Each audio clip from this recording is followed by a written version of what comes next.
Ton Bosco மீடியாவின் இணையவாசிகளே, உங்கள் எல்லோருக்கும் எனது அன்பான வணக்கங்கள். பிரெஞ்சு புரட்சியின் தாக்கங்கள், மன்னராட்சியின் வீழ்ச்சி, இறை நம்பிக்கையை விட காரண காரியங்கள் அல்லது அறிவு சார்ந்த விஷயங்களுக்கு முதலிடம், இதுவரையும் இருந்த பாரம்பரியங்களுக்கான எதிர்ப்பு, இவைகள் எல்லாம் தலை தூக்கிய காலம் அது.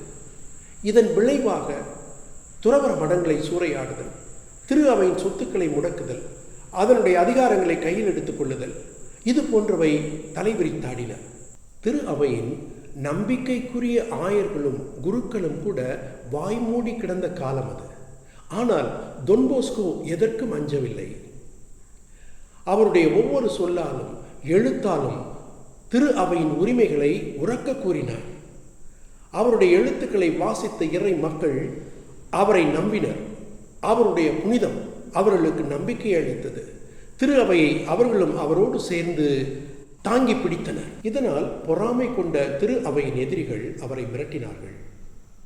திரு அவையை பற்றியோ திருத்தந்தையை பற்றியோ எதுவும் எழுதக்கூடாது என்று வற்புறுத்தினார்கள். 1848 ஆண்டிற்கும் 1854 ஆண்டிற்கும் இடையே அவர் ஒருமுறை துப்பாக்கிச் சூட்டிலிருந்து தப்பித்தார். நோயாளிகளை சந்திப்பதற்காக அழைக்கப்பட்ட அவர் பயங்கரமாக அவ்வீடுகளிலே தாக்கப்பட்டார்.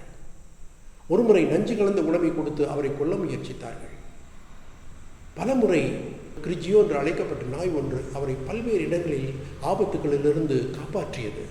இத்தனை கடினங்களுக்கும் நடுவில் அவர் திரு அவைக்கு ஆற்றிய பணிகள் ஏராளம்.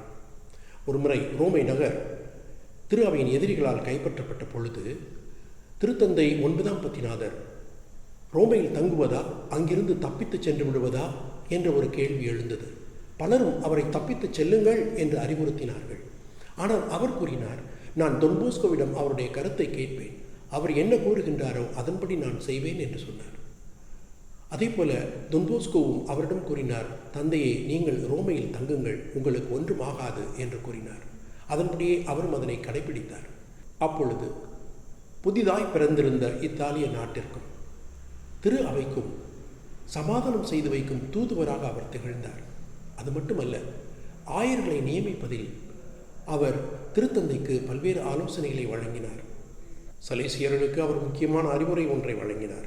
அதாவது, திரு அவைக்கும் திருத்தந்தையின் அதிகாரத்திற்கும் எவ்வித ஆபத்து ஏற்பட்டாலும் நம்மாலான அனைத்து முயற்சிகளையும் செய்ய வேண்டும், அதனை தடுக்க வேண்டும் என்று அறிவுரை கூறினார். எனவே அன்புள்ளவர்களே, எப்படிப்பட்ட காலகட்டத்தில் நாம் நமது திரு அவையை உயிருக்குயிராய் நேசிக்க வேண்டும். இதுவே டொன் போஸ்கோவோடு பயணம் செய்யும் நமக்கு ஒரு முக்கியமான கடமை என்பதை கூறிக்கொண்டு உங்கள் எல்லோருக்கும் வணக்கம் கூறி விடைபெறுகிறேன். நன்றி, வணக்கம்.